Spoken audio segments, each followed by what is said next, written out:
of course, Hartzell and I are like the Pehlke show, like those guys. We'll come in here. Number one.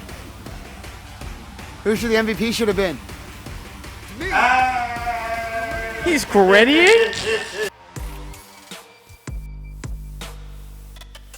And we're back. Episode 29 of the Mitchell Pehlke Italian show, presented by Duke Cannon on TLN. We posted this graphic on June 6th, and all I got to say is your boy is spot on. We're going to dive right into this. We picked this at the beginning of the PLO season. Our predictions. Number one for MVP, championship prediction, Rookie of the Year, and Coach of the Year. And I just want to come on here and say, I told you guys so. Kev, can we just clown for a second on Doogs and Hoagie? Two guys that potentially no ball. They picked... Potentially? Potentially. That's what they say.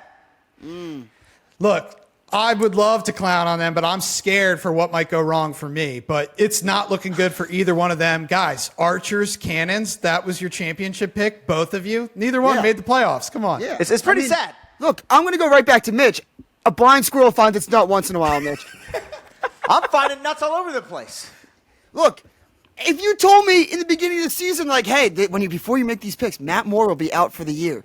Tom Schreiber and Grant Amon will also be injured. And I'm not saying that's the reason they lost, but like the Archers, I knew probably at All-Star break that I hated the pick. Yeah, I mean, Mitch, come Cannons, though, I think actually had a worse collapse than the Water Dogs. And I know not just because like the Water Dogs got into the playoffs, but to go 0 for 2 on a homecoming where you had to win, one to get in? Yikes. Embarrassing. Yep. Yeah, the rant that I was going to build off of last week about the Water Dogs, if they had missed the playoffs and stuff, is now completely translated onto the Cannons. The Cannons are getting the treatment that the Water Dogs were going to get if they hadn't snuck into this thing. Yeah, I mean, looking at my championship pick, the two teams that didn't make the playoffs are my championship pick, but yeah, I guess the thought process looking back on it before week one was Archers. I thought the West was going to be weak or weaker compared to the East. I thought the Archers would at least get to that game. And when you get to that game, you know anything can happen once you're just in the championship game. And for me, I felt like the Cannons in the East, I felt like it was finally their year. I think they've been, really building up to win a championship. They've won 2 champ series. But, last year obviously got upset by the Chaos in Gillette and Boston. And then this year failed to win one game when they just needed to win one game out of 2 in their homecoming weekend. Go 0-2, couldn't get it done. To me, the questions now come for Boston. Like, they've gave it a couple goes with this run. Do they blow it up? Do they restart? Where do they go from here? But, yeah, just a bad pick. The only pick I'm very confident on is my Rookie of the Year pick. That I think is going to hit. But other than that, yeah, not too good for me. Solid looking great. And we'll talk to Kyle Hartzell, Scott Ratliff a little bit later. Kyle hits us kind of with his potential Rookie of the Year as well. Kev, let's look. I want you to look at this. Look at the MVP column. Who it should have been. Who should have been? Shout out Dukes. Is anyone getting that picked right? No. Probably not, especially because it's a regular season award. The vote's got to be in this week. So I don't think there's enough room for a guy like Liam Entenmann or Michael Sowers going around on the playoffs. I still think Michael Sowers, definitely the MVP of the Water Dogs this season. 100%. The dynamic has shifted in the last couple of weeks with Kirst. Why is that, Hoagie? Yeah, he's playing attack. He's playing attack. Look what happens when you play attack. Ohio State guys? Look what happens when you play attack. Look at that offense. It looks brand new. Dude, 100%. It's like the brand new shiny car pulling up in Philly. Yeah, look at that. Right. I know. Dude, 100%. I'm just happy that they won the game because clearly they won these games when he's putting up these points. Yeah, they still lost, but the offense looked the best they looked all season. 19 goals. Shit, 19 goals and they lost? Damn, okay. And Liam Entenmann, what did he have, like 60% save percentage then? Or was it like the worst game he played all year? Oh, shit, all right, fuck, all right. I thought we They just opened up the floodgates and that turned into a shootout. We're talking about the Water Dogs and like Michael Sowers, like they looked like the team to beat in the East at All-Star break. Coming out of Chicago, they beat the brakes off of an Archers team that had Trey Leclerc, had Tom Schreiber, had Grant Amon. Then they added CJ Kirst, who has looked phenomenal the last 2 weeks. And the only thing I'm going off this, and can I say my hot take, Mitch? Just let's hear it. Yeah. I think, like, I kind of alluded to it last week with the Water Dogs. Like, this is the best thing. You got CJ now comfortable. The legs are underneath him. He should be down at attack at this point. Him, McCardle, and Sowers have a trio now that didn't exist the first 2 weeks. Did not exist the first 2 weeks that he had. They're going to win the championship. I don't know how to back it up, but it's a ball, a big. Mitch, look at this. No, look at these. Make him If the sad. big balls play, Dukes. the Water Dogs are going to do it. Put a Dukes. bet on the line then, son. If it's really big ball. Dukes, I don't know if I'm going to say they're going to do it yet, but you stole my thunder. The Water Dogs are going to be in the championship in New Jersey. They're going to be playing at Sports Illustrated Stadium. The Dogs will be playing on Championship Sunday. Book it, Dukes. I'm right there with you. There you go. Now I got a guy. Now I got a guy with me here. Hoagie, let's look at it. I think that Dukes, you are spot on. I could not agree with Dukes more. The Water Dogs getting the whip stakes was the best thing for them, in my opinion. Yep. If they win that, you got the Atlas, who you just hung tough with. Given Liam Entenmann did play like shit, and I don't think what's crazy about this all whole the thing? pressure in the Hoagie world and too. I had an hour-long conversation on Saturday morning. We both said to each other, "You can't count out Stags. He's like Tillman. He's like the Leech. About that you game, can't count him about out." Saturday night, I said that. Yes, I did. And what happened? All this, you praising Stags. And Yeah. now you think he's going to lose first round. Yeah, because the game plan, the master magical game plan, that happened Saturday night. You can't repeat. I don't think they're going to repeat that multiple weeks. I'm sorry, they don't have the talent to do it. In my opinion, this year. They're not going to score 19 goals against the Whipsnakes. I'll put it that way. I That's think fair. that the They are game not. flow, the way that game went, and look, I don't want to get into it for a third straight week, but I did not love that Jake Taylor was on the protected roster. I just don't think that that's going to be the formula for victory against a team that's actually going to show up and play defense next week, like the Maryland Whipsnakes.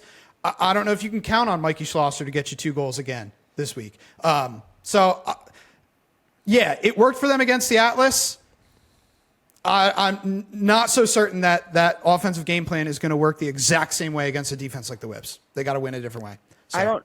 I'm not. Look, the Jake Taylor thing, I think I was like in on in the beginning, mostly because I'm like, CJ's coming back from injury. Like, I don't think you just necessarily throw him down and attack, but you definitely don't bring Jake Taylor out of the box. Like, if this is your trio, and the last 2 weeks this does look like the trio, Jake Taylor just should not be on the roster for right now. See, that's where you lose me. Yeah, that I if agree. you're talking I about don't coming think out you of the box, I'm taking Mikey Schlosser 10 times out of 10. Completely agree. I just think Jake Taylor right now is better not on the 19 than he is on the 19. I think he hurts the offense and the way it flows if he's on the 19 and he's in the lineup. I do.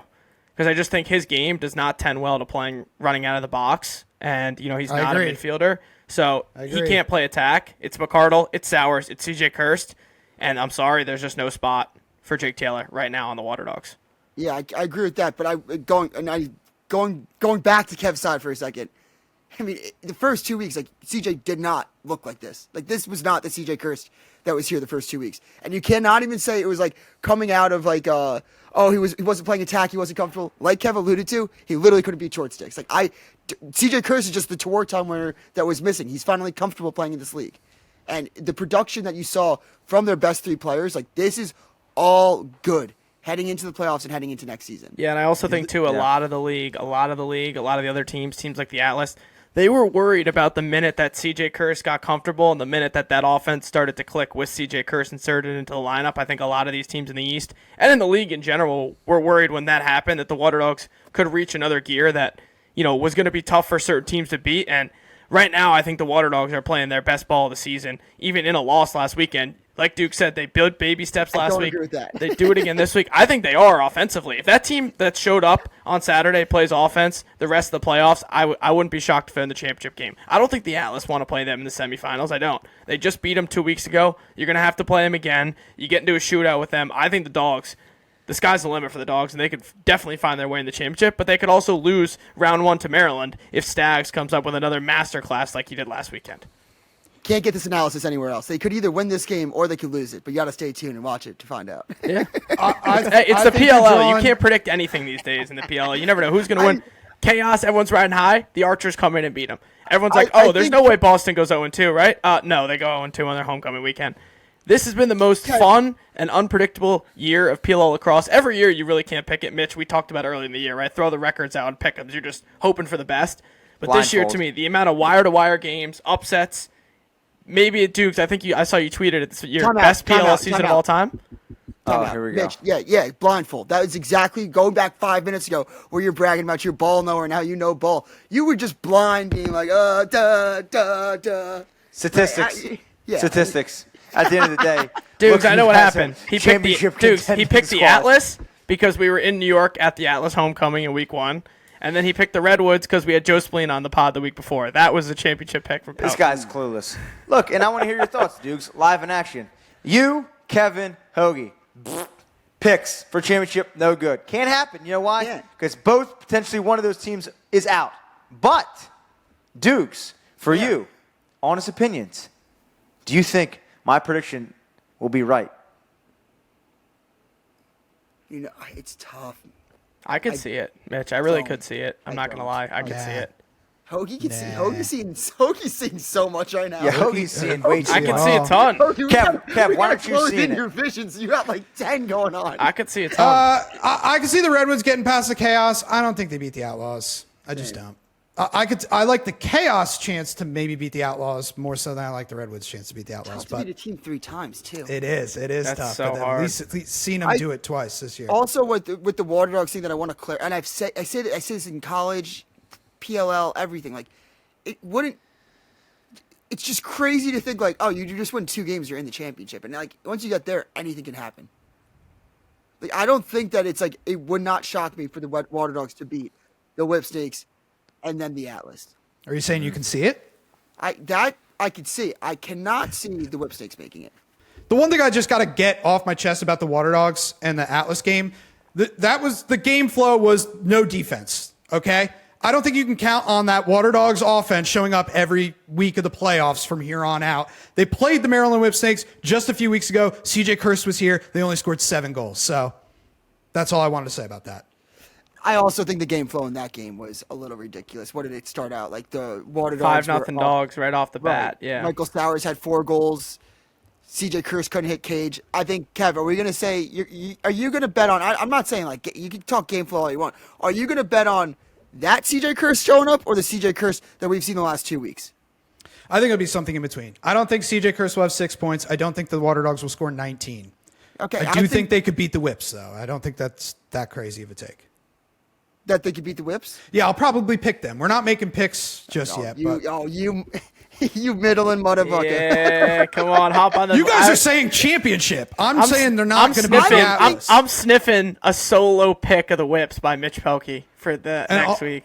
Also, Mitch, Yes. extremely unclutch 2-pointer Liam Entenmann let in at the end of that game, too. Connor Just Kelly, saying. another So now one. you're just I playing just- into my point. So you I just guys posed questions. both think Liam Entman's not a big game goalie. Fine. No, go off that. You both. Yeah, You guys because think if you you're guys are never saying said that Never plays right hating, into the never dog's said that. hands. Notre Dame That's hating right into stuff. the dog's Stay on that hands. side. never Stay said on that that. side. Stay You're on that trying to- side. Yup, Create dudes, a we'll stay on the left. Liam They can stay on the right. Stay on that side. They're Stay on that trying to side. pose us. They're trying to pose us. No, I was dude, trying you to- guys don't think Liam Create Entman's clutch. storylines. Just say it. Ask Just you say guys it. Say it. questions. Say it. Just say I it. asked you Say it, guys a Mitch. question. Say Yeah, it. but I didn't. I've never said that. Do I think Liam Entenmann is a fantastic goalie? Yes. Do I think he's a clutch goalie? Yes. I was asking you guys a I question. still think he's their MVP, but I'm not going to get into that. Look at Connor you guys. Schellberger. Look at Shelly's what- got that award locked up. God. You guys Lock are all like up. suggest. Oh, Liam Entmann and like another 2-pointer with the game on the line. Yeah, Didn't like, make you're the team. suggesting This is it, all yeah. suggesting that you both think he's not a clutch goalie. A guy like Never me. said that. Yeah, Mitchell. When did I say that? I asked you guys a posed it. question. You posed a Last- question. I asked you guys You're a question. inferring I it, said, Mitch. hey, You're inferring no, that, I just dude. went off didn't air. say that. He's Didn't inferring say it. Off air. I asked you guys a question, and I got a clear response back. That's what a host is supposed to do. We're supposed to tee you guys up so you can hit it off the porch. Look, I'm just trying That's to what press a great back a little host bit. does. I'm just trying to press back on the host a little bit. You know. No, The I host like it. wants That's good. to Dish it out. I'm trying to also press back when you have a take. Press back on me. I'll answer the questions. But I think it was great. You guys were firm on it. You were firm on it. You said Liam's a great clutch goalie. I think so as well. He is. He has proved in college. I will say, the Atlas in overtime games with the 0-5 record, like that's such a monkey on the back that like I think that's such bad juju. You could have any goalie in the world in there. That's an incredible record. That's so many different Atlas teams to not have a single overtime win in their history is nuts. And Kev, I'm going to press you a little bit on this. When we're gosh. talking about the Water Dogs, you know, you could see them beating the Whipsnakes. Now when they go play the Atlas, Now, I know you're not saying it, but you suggested it. If this game comes down to it, it's a close game like yesterday. Are you saying that you're worried about the Liam Entenmann's clutch gene and that the Water Dogs could actually get over this hump and make the championship? I'll hang up and listen. No. I'm sticking with the Atlas. The Atlas were look. Liam Entenmann was my MVP pick before the season. The Atlas were my pick to win the championship before the season. 2 weeks ago, I was making the case on this podcast that Liam Entenmann is the MVP of the team. I know the past 2 weeks has made it a lot tougher to make that argument, but I still believe at the core what I said a couple weeks ago, that he's the heartbeat of the team. He's their most consistent producer, and I still have faith in the New York Atlas. I think they're going to beat the Water Dogs or the Whip Snakes, whoever come out of that quarterfinal matchup. Liam Entenmann's so clutch. I think by the time we get to the semifinals, if the Chaos don't make it, he's the most clutch goalie left in the field at that point. If Blaze is out and Dauber are out, those are the only two I'd probably at this point still take in big game situations. You're always going to have Blaze, and then Dauber's the back-to-back championship game MVP, so it's hard to not have him as Mr. Clutch also right now. But, I mean, Entenmann, when we get to that Final Four, Mitch, who would you rather have than Liam Entenmann in net for you? I mean, I'll take. I know Dylan Ward hasn't necessarily. You'll played take Ward? it, but dude, Ward's the big game goalie. I mean, you go through the resume of like a guy that steps up when it matters. He has an incredible resume. He's the best big game goalie that lacrosse has ever seen.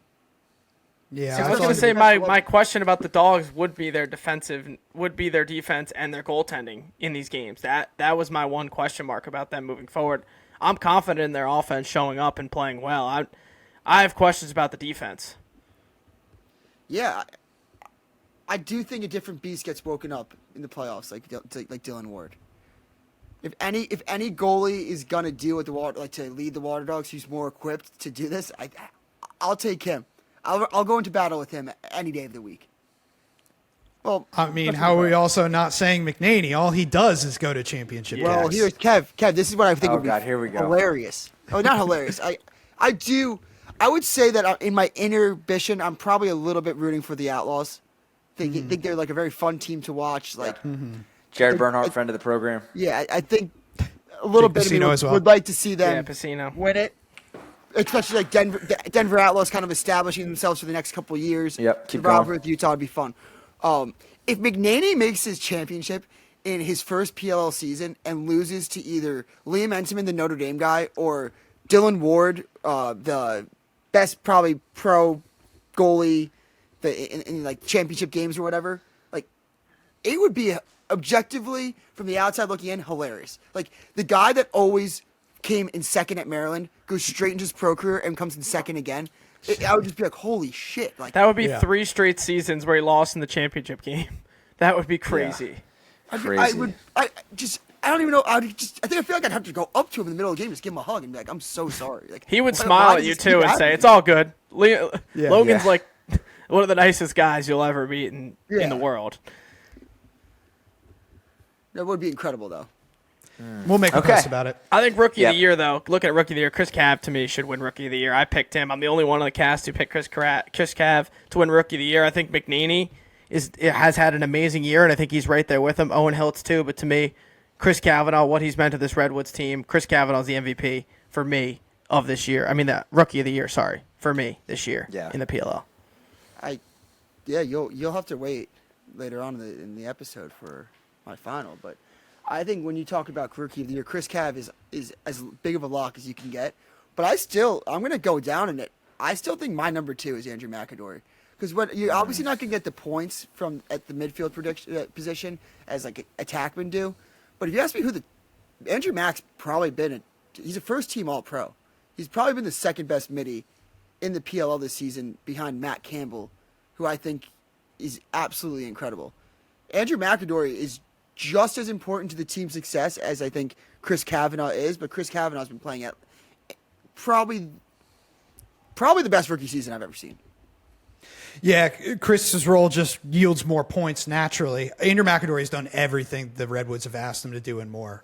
Super impressed with him. I had Jackson Eicher as my pick. I was clearly riding the high from that season opener, but he's been solid. Great. I think he's third. He's third in points for rookies. So good year, but I think if it went to a Chaos guy, it would go to Hiltz. 100%. Well, let's talk Coach of the Year. Do we think Hoagie and I are right here? I definitely don't think me or Doogs are right. I think personally, obviously it's not going to happen, but like Roy Coles and Anthony Kelly, if there could be a dual Coach of the Year, like I feel like this would be the year to have a dual Coach of the Year because they're both the Coach of the Year in different ways, right? Like Anthony Kelly took a team that, hadn't done much the last couple of years, comes in, they start 2-0, then they go on that 0-5 run, and how hard, when you go on an 0-5 run, you don't win for over a calendar month, to get your guys to still buy in, to still believe, and then now to have them on a 3-0 run, probably playing their best ball of the whole season, the Redwoods. They're probably starting to click the best they have all year, like to keep that locker room together and allow that vision of still winning a championship hold even during losses, to me is Coach of the Year worthy. But then also Roy Colsey on the flip side of that, a roster that was given in the preseason no chance to win anything, clear worst team in the league, if not no one saw them being higher than 6 probably on any ranking. To have them in the Champ Series, finish top 4 in the league with that roster, with that group, I think any other year, Anthony Kelly's winning this award hands down. I think it's going to go to Roy Colsey just because of the circumstances I just mentioned. But if there was any year to have both of them be a co-coach of the year, this would be the year because I could see both sides for different reasons. Yeah, and I want to kind of foreshadow a little thing that comes up in the interview. They were talking about, Scott and Kyle were talking about how important it is to have like an assistant coach who played at the pro level. Interesting that Anthony Kelly and Roy Colsey were both former pros. And you look at guys like Tierney or Pressler who struggled coming into the league their first year. They kind of had to learn the pro game on the fly. Those guys came in and hit the ground running. Maybe it has something to do with their MLL backgrounds. For sure.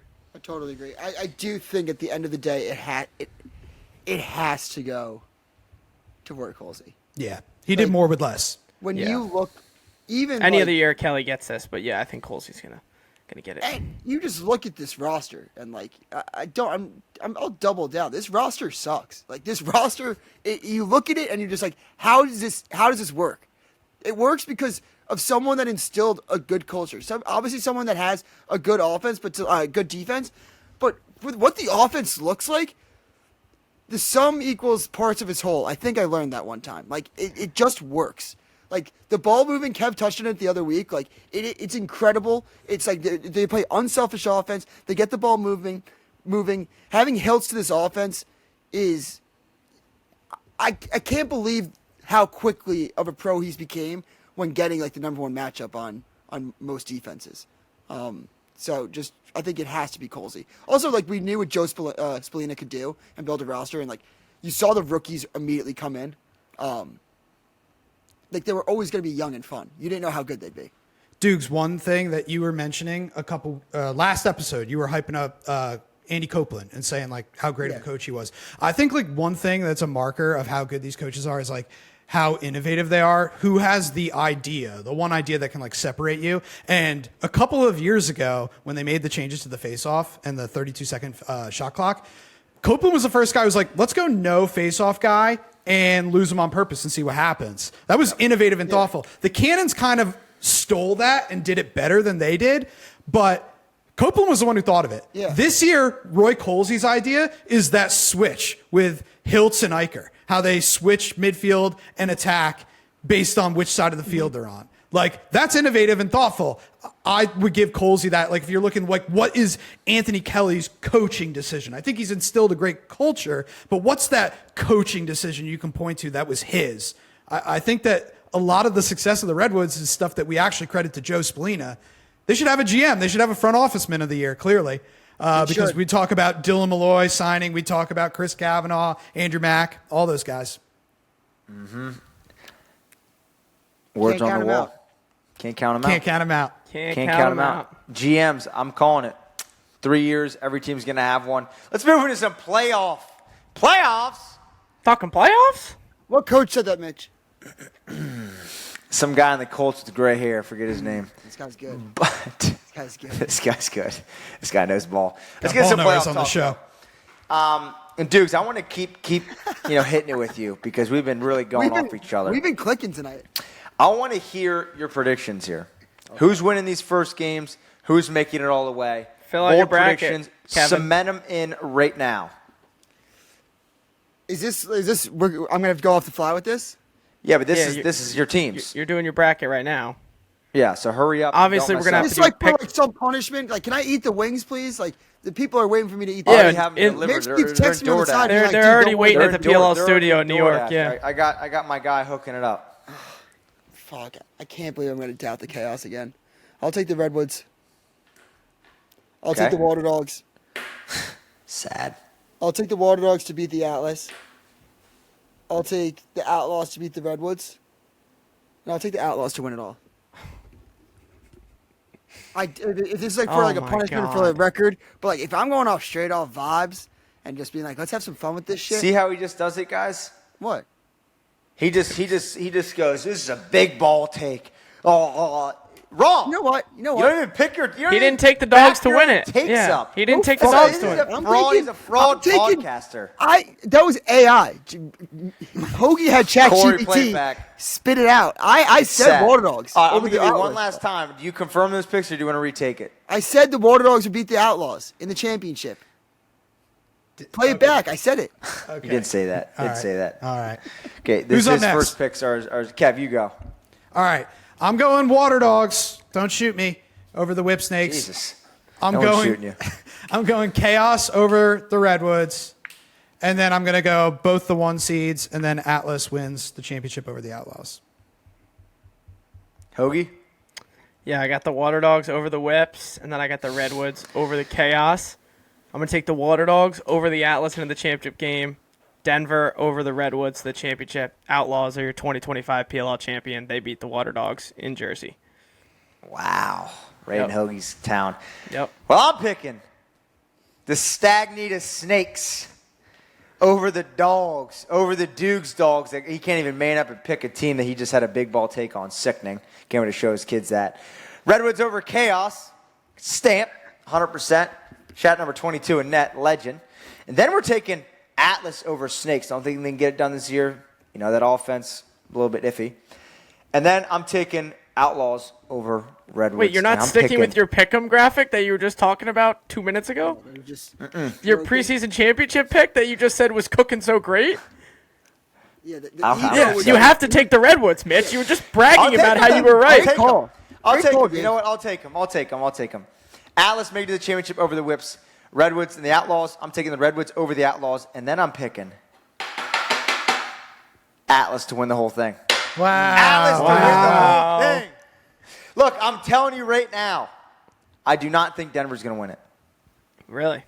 Why, I just don't why think it Mitch? would never- Because Hoagie and I talked about it on Saturday. A month off the sport of lacrosse is a lot. And it's not going to be helpful.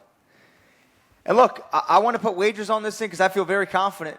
But I think we still need to see if Doogs can actually finish his wager before we can put another one on. I'm Keep begging, stacking these up. begging for it, baby. Go And, get in that Mitchell Pehlke Lacrosse Experience budget. Go Uber Eats me some freaking ATL wings. down spiciest Hempstead wings. Turnpike. Send them to me. I'll do it. Give me a side of lemon just pepper. this way. Yes.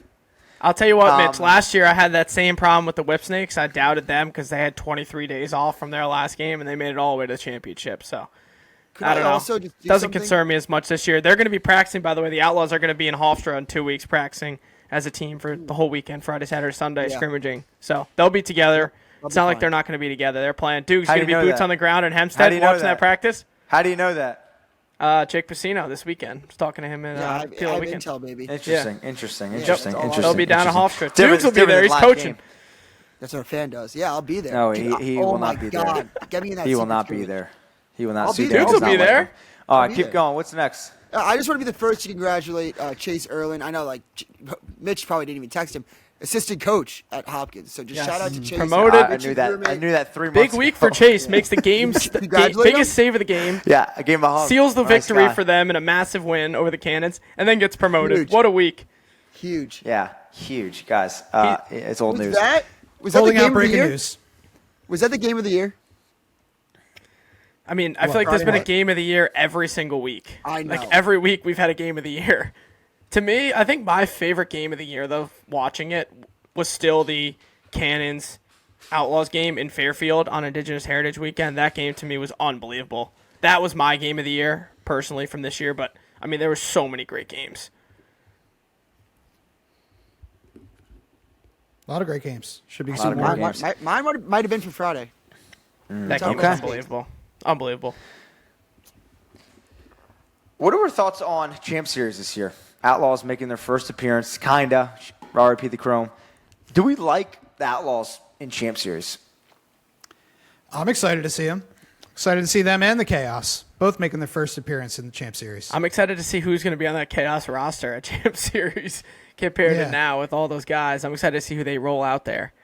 And we're going to see a new champ. Yeah. Cannons are out. And a new champ in the summer, new champ in the indoor, which will be A lot of new news. Shout out Travis Kelsey, friend of the program. A lot of new news this year.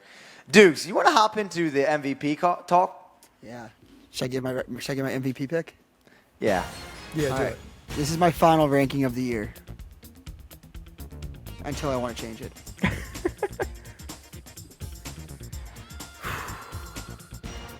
Should I tease one thing? No, I won't. Give me 5-1. I think we all know. We all know you're one.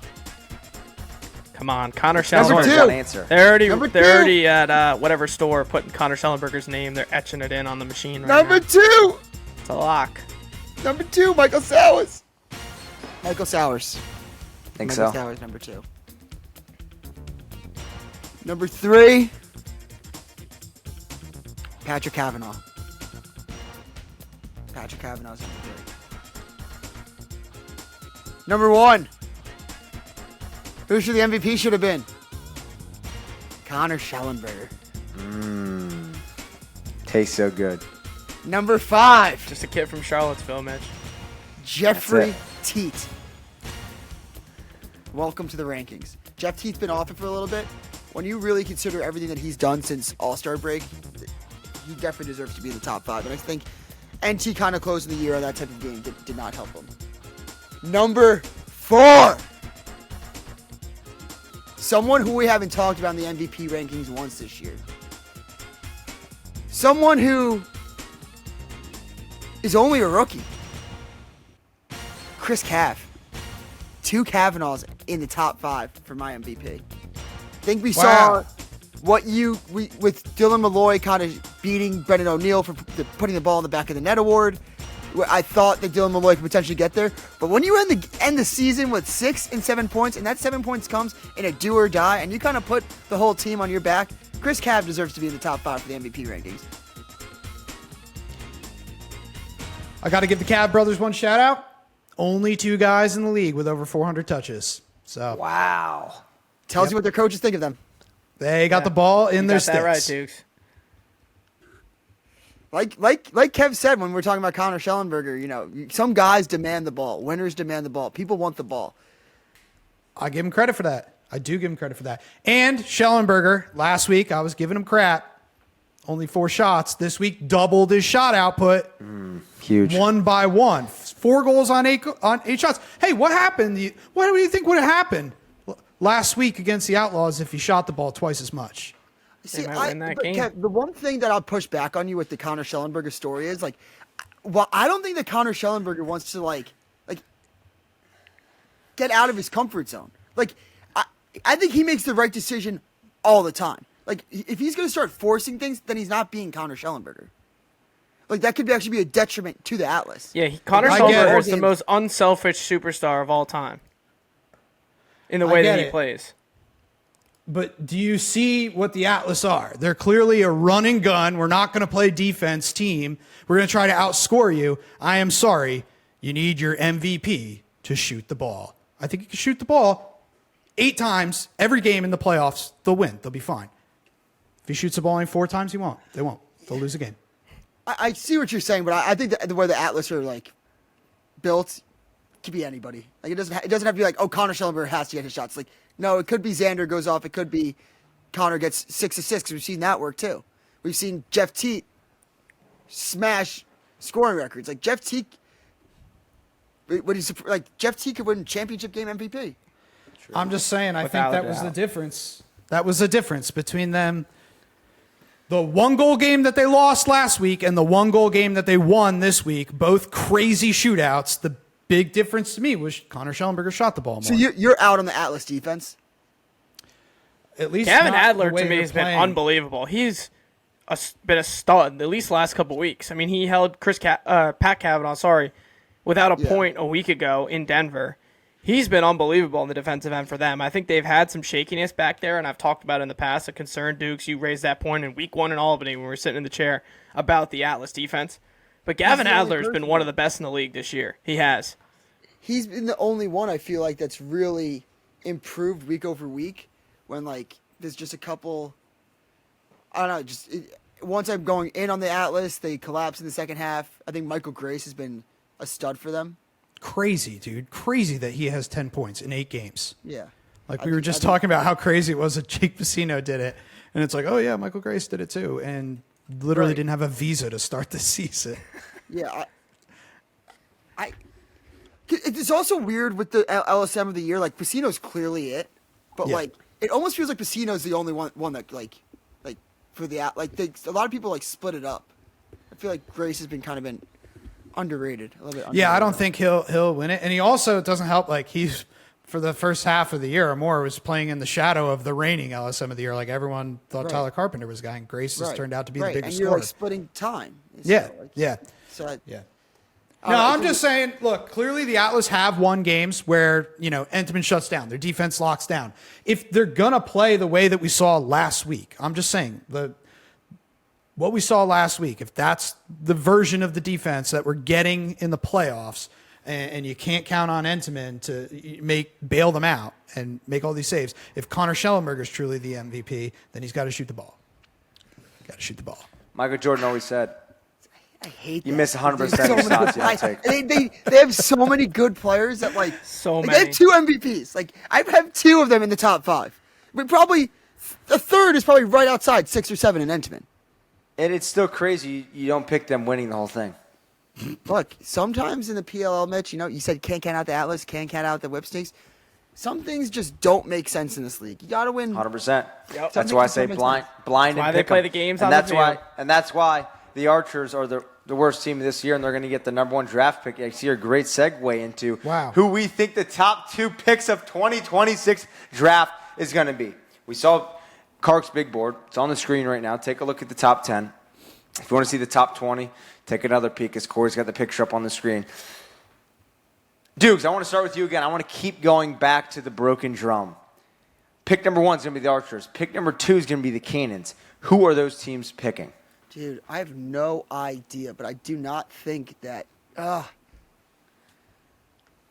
It's interesting. I think there'll probably be Joey when it's all said and done. Just like I can't even imagine that. I can't see a way it's not Joey, personally. I can't see a way it is Joey. There's no Really? stud. Wait, You said go you at can't that. see a Go way at it each is other. Joey, I Mitch? can't see a way Joe does not do some sort of trade. I mean, he might be the first pick, but I think when the first game happens, there's no way Joey is not in a Redwoods uniform. I think Joey's going to be the number 1 pick in this We're draft. gonna hear He's going to from- be a we're gonna Utah hear Archer. from He's going to Hartzell. stay in the We're gonna hear from orange Hartzell. and blue. And we're going to hear from Hartzell. He played for Trader Joe for, I think, 4 or 5 years. He might have said there were some illegal trades that happened, and you guys will be in the deep dive. Fine. I'll push back a little bit. If you're the Archers and you're Chris Bates and you're flirting with trading the number 1 to the Redwoods for Joey Spallina, you don't do it unless you get one person and one person only, and and much more too, because you know how bad that he's going to want it. You only do it if the return is Andrew McAdory. Okay, so Archers. So you think so? Wait, hold on. If the Archers pick Joey I and don't Trader see Joe any way makes a this trade gets proposal, done. what's the trade that needs to be happened? Andrew McAdory is the only player you get in return if you're the Archers. I don't see I any. don't think so, because then remember the whole Team 91 talk we had earlier this year? There's a reason he drafted What do you mean? McAdory and Mitch, Denenza. I don't you think he's Joe trading him away? Spallina what he wants because he's Italian and you like him? No, Chris Bates doesn't care. He wants to Yeah. build a roster. So he's like, I want your best midfielder, which is I think Andrew you take another pick. Yeah, and he wants TD. Probably says, I want McAdory and TD early. Yeah, exactly. It's not going to work out, Mitch, to me, because the stakes are going to be too high, just like Duke said. Chris Bates doesn't care that, you're Joey's dad. Like, he's going to be like, he's going to use that to I his know that advantage to 100%. get anything that he wants out of it.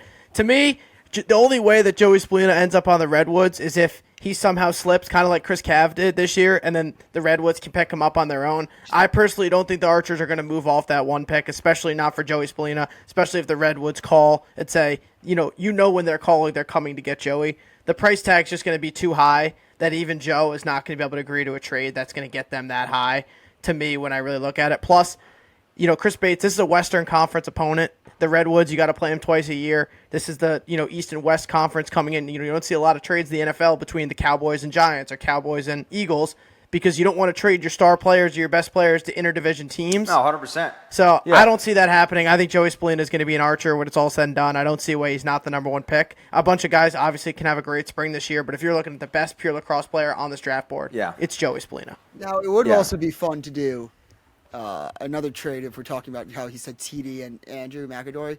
Even like a Dylan Malloy McAdory thing, I think would be very fun because the Archers are weirdly still in like a win now mode. If you're the you still Archers, have Matt Moore coming back from injury, you still have Tom. You still Yeah, have but let me Grant. pose you guys Would you this. take this We trade? look Would at you take Schreiber? We look at Grant and Met. We look at their star players. They're on the older side. They're injured. That might be a tactic for Bates to grab Joey, go to Trader Joe and say, hey, if you want Joey, we want a lot of your young talent. And we'll see. Let me know if you guys would take this trade. Would you take this trade if you're Chris Bates? For the number one pick, Dylan Malloy, T.D. Erlin, Aiden Denenza for the number one pick. Would you take it?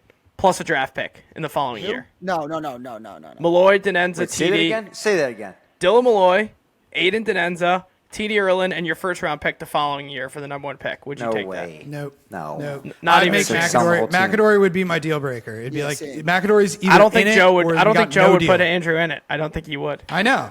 So yeah, you won't get him. I know. So I think the only way he gets him is probably if Spallina falls. I could see Spallina falling. I think he's a perfect fit for what the Archers need. They need a facilitator. Can't let this topic go without raising Silas Richmond. I think he's an amazing attackman out of Albany. He's like a right-handed Connor Fields. We talked to Jake Piscino last week after the call. He told us how much he loves him, was tweeting him out, favorite player. But Cannon's got the number 2 pick. Anyone on defense. Aiden McGuire, short stick defensive midfield, if that's where they want to go. Bobby Van Buren, you guys should know. Probably the best poll. That's where they got to go. I have one, Kev, 100%. that I kind of with the Archers. I think that Aiden McGuire is very live for the Archers.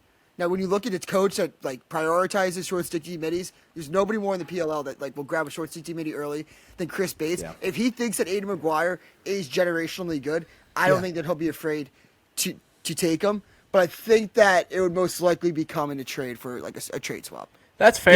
Yeah. I love the Archer short stick D middies though, with Piper Bond, Bo Pedersen, Connor For Marr. sure. I think they have one of the best short stick D midi units They do. in the PLL. To waste the number one pick on Aiden McGuire to me would be crazy, given the guys they have right there. But yeah, I guess you it's never crazy, know. but- Yeah, I think that at some point though, like, I think the lifespan of a short stick midi is not as long as you think. One and You're two, right. like, you can't just be always like satisfied with what you I have. think McGuire is going to Like, slip if they though. have a I mean, really you saw good card, Ben but, like, I'm Ramsey being offered slipped a this great- year into the 4th round, and he's a No. stud.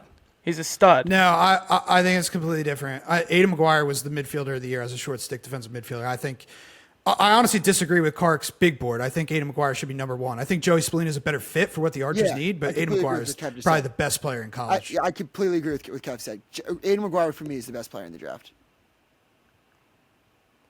Like I think Joey's the best offensive player. The moment like, we best- have a short stick D You wanna midi talk about go the best number PLL 1 would player, be best PLL crazy. Prospect, it's Aiden McGuire. That would be crazy, but It's kind of like when you have an O lineman in the prospect wise, but the quarterback usually always goes number 1, true. right? Truth. Like in terms We'll of find out prospect here ranking. soon. But when I'm looking at the Cannons, obviously I think they're going to go That's defense. like 8 months away. I think they're going to go Soon. defense. It's going to be I like think, this. BVB? Yeah, I mean they have. I mean right now the starting defense of the Cannons is Jack Keelty, Bryce Young, and Garrett Apple, obviously. And I think obviously they need to upgrade that position long term. I think the 2 best guys you look at, BVB probably jumps off the page to me. I mean I played with him for 2 years, but in terms of a guy who's going to get sticky and be able to match feet with you one-on-one on ball, I don't think there's a better player in this draft than Bobby Van Buren in terms of just pure pound for pound locking a guy up. Mitch, a ton of times you've had the privilege of getting guarded by him. 100%. He's a stud. I also love Cullen Brown. Cullen Brown is an LSM in the middle of the field. Calls turnovers to me. He's a stud. Cullen Brown could be potentially the most underrated player. Yes, and he fits He's the obviously PLL. on this top 20, but he's going to be one of those guys under the radar, and you're going to be like, wow, that guy has X turnovers, and we're in week 10. Yeah, We're gonna Colin be- Brown, I think, led the country in caused Ohio turnovers State. last year. Ohio He's State. amazing in between the lines. He's kind Dayton, of reminds me a sad. little bit of a guy in the PLL who could dominate. He's great getting up and down the field, too, in Yep. transition, Colin Brown. But the one 100%. defender that I think we'll see, I think he's going to have a great spring this year, and I think he's going to be a great pro. He could slip a little. I don't know if he's going to be high enough to go for 2, but I love Will Schaller out of Maryland. I think he's one of the best defenders. I think he's going to have a long career in the PLL. He was great this year for this Terps team. I think he's going to be great again for Maryland this year. Will Schaller, to me, underrated pole that could potentially have a great year this year and move up and be a top 5 pick. Is he underrated? One of those Love that. Maryland guys is gonna rise. Schaller, Spanos, or the 2 Yale guys. Totally agree. 100%. I also think that when you look at really quick, when you look at the Denver situation and how old that defense is and who they could get, like that's going to really tell you about what the future of the Denver Outlaws is how they can solidify the defense in the draft. Is that okay with you, Mitch? When Mitch drops like 3 100% in a row, that means it's time to move to the next 100%. segment. I like when Hoagie gets in like Shefty mode. He says like has this tone in his voice. I'm like, I love that. Let's talk Shefty PLO mode. playoffs real quick.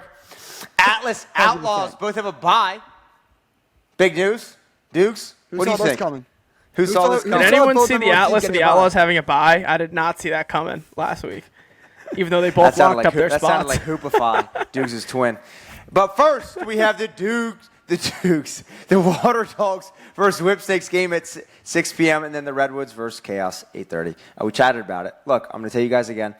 It's going to be the Atlas versus Redwoods in the championship, and we'll hear more from Kyle Hartzell and Scott Ratliff as they join us right now. And now we welcome onto the Mitchell Pehlke Lacrosse Show, Kyle Hartzell and Scott Ratliff. Clap it up. The first former players that now have a podcast on this thing. 2 guys that played in the PLL now have a podcast. Over the Head, Rat or Kyle. How did this whole thing start? I think, Scott, we talked about this in Hawaii. We were just kind of sitting on the beaches of Waikiki last year and kind of like brought it up, hey, we should do a podcast. Then literally as soon as we got back, I think January, we started and kicked off the college season. Kind of just got things rolling from there. Scott, do you remember that differently? How many beers deep were we? Mai Tais, probably quite a bit. I think the conversation was that we were talking about it. And we were like, there's a real hole in the market here. No podcasters are putting out any good lacrosse content. So Couple So we jabs. need to step in here and Hey, fill let's it- not forget fill we a got gap. Doogs on here. He's got 2 lacrosse podcasts. 2 top 100 lacrosse podcasts. Just trying to get on as many as possible. If you guys want a co-host that didn't play professional lacrosse, I'm right here too. I'll hop on 3. But also, we go ahead, Scott.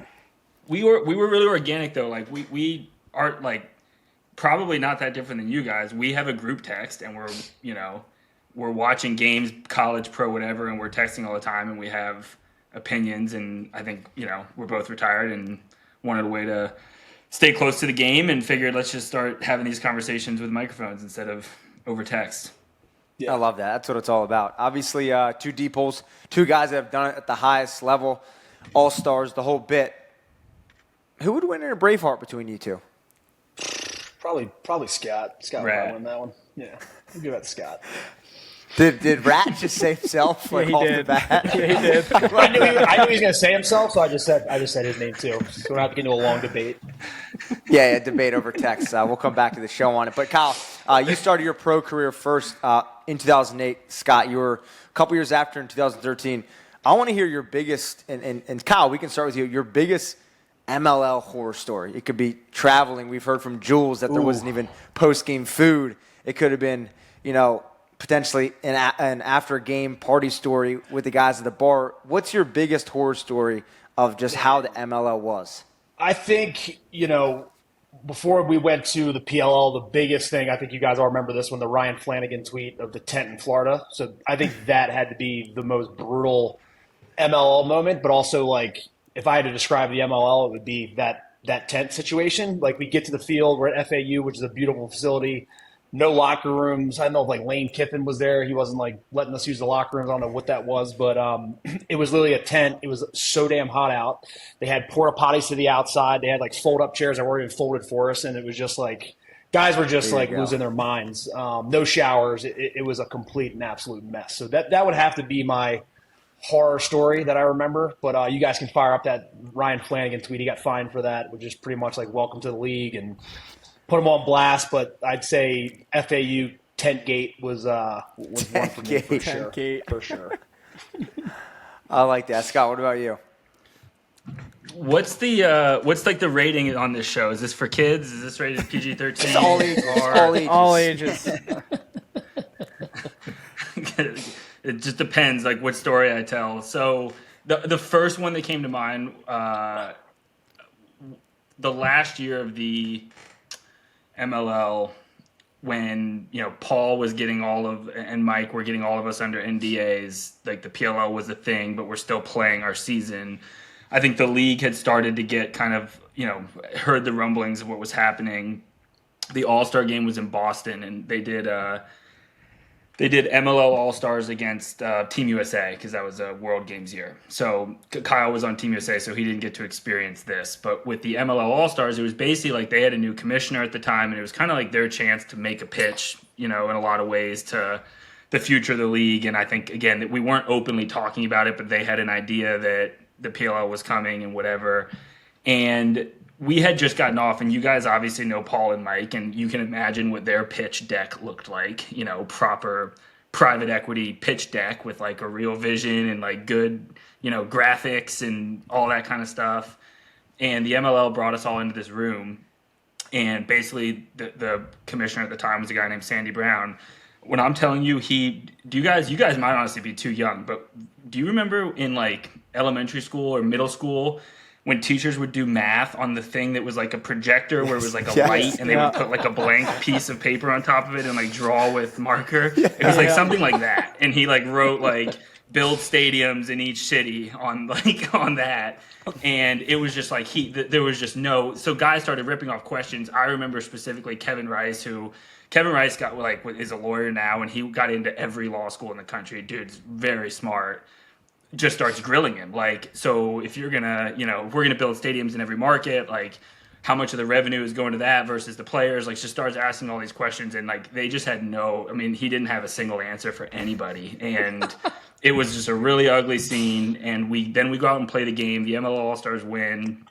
We go to they have like a party for us that night, and I just remember the commissioner was, let's just say, like he was drinking away his sorrows that night. Like you could just feel like he was like the drunkest girl in the room, basically, was what it was. And you could just feel like he knew that, like, fuck, like I screwed this up and we don't have any plan and all these players are leaving. So there were obviously so many stories, but like horror stories of like the end of it, that one really, like, that was a tough night for the league.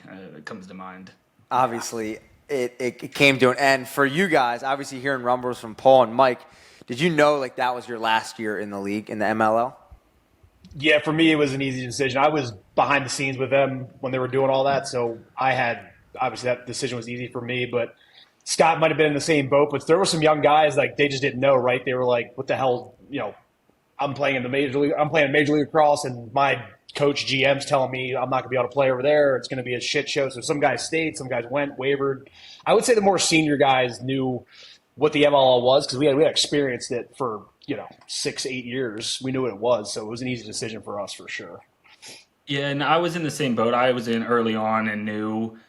The thing that was interesting was every team had a different owner, and so everybody's experience was different. Like the owner of the Blaze, the prior 2 years were a complete shit show. The last year we had good funding and like it was a pretty good experience, and he was throwing a lot of money at guys comparatively.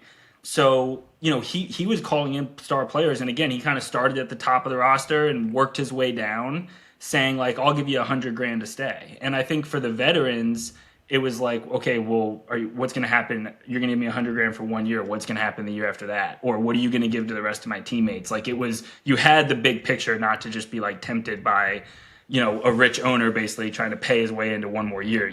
We, at that point, we were looking for like vision, like long-term opportunity.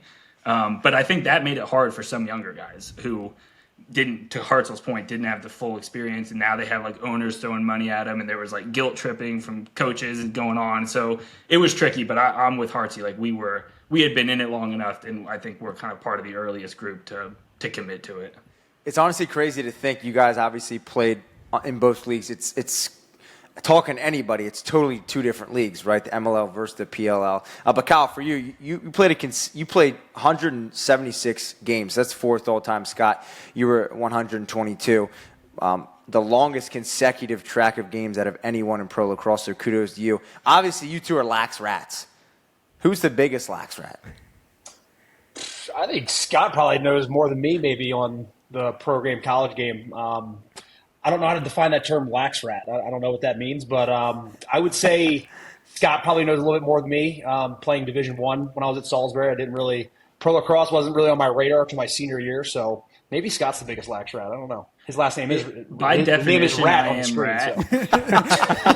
So. Yeah, that's a good point. You know what's interesting though, Mitch? I don't know that I would describe either of us that way. I grew up in Georgia. Yep. So I had never heard of the term lax bro until I got to Loyola. Yeah. Truly, I remember at orientation somebody said that to me, and I was like, well, I guess what does that mean? And Hartzell obviously a little bit of a different path as well. So we both love the game. I don't know that I would say I know more. I mean, we both have been around it a lot and love it a lot. But I don't identify that way personally. I love all sports, and this just happened to be the one that I was the best at. Scott's on his way to be a pro tennis player right now. So Yeah, he's not a lax rat. He's not a lax rat. He doesn't have time to be a lax rat. I like tennis. Yeah. Yeah. I wasn't tall enough to be a hoop head, so this is where you land. Definitely. Kyle, for you, I think your background's so untraditional, going to Salisbury and then making it pro. That obviously we don't see that too much. For you, coming out of Salisbury, when did you really realize you had that opportunity? So the national championship game at Raven Stadium, we're playing Cortland. We had lost to them the previous year. I was guarding the attackman of the year, Ryan Heath, and shut him down 0 points. And then I got a call from Doug Locker, who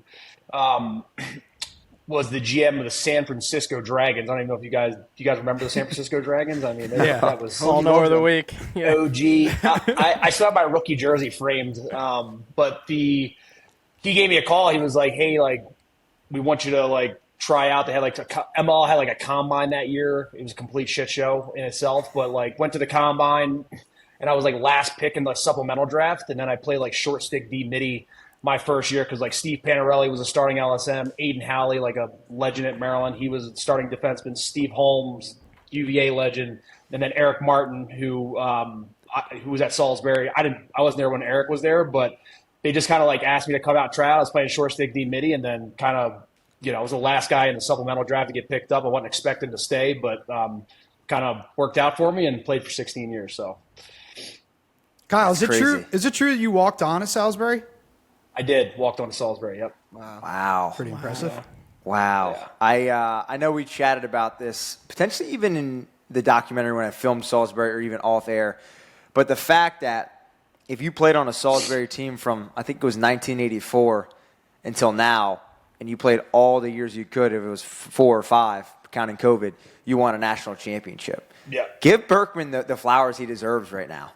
Yeah, he's one of the, I think, greatest coaches of all time. I got to see him for the first time in 8 years at Lynchburg, and he was talking about the transfer portal. These guys are leaving. That whole dynamic, hearing him talk about it, because he hates So it. old school. But he's going to go down in the Hall of Fame. He's one of the greatest ever, greatest of all time. I don't know, what's he, 11, 13 national championships at this point.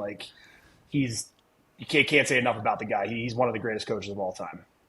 100%. Hard to believe the School of the Blind wasn't able to take him down one of those years in the Next Scott- one just punched his screen.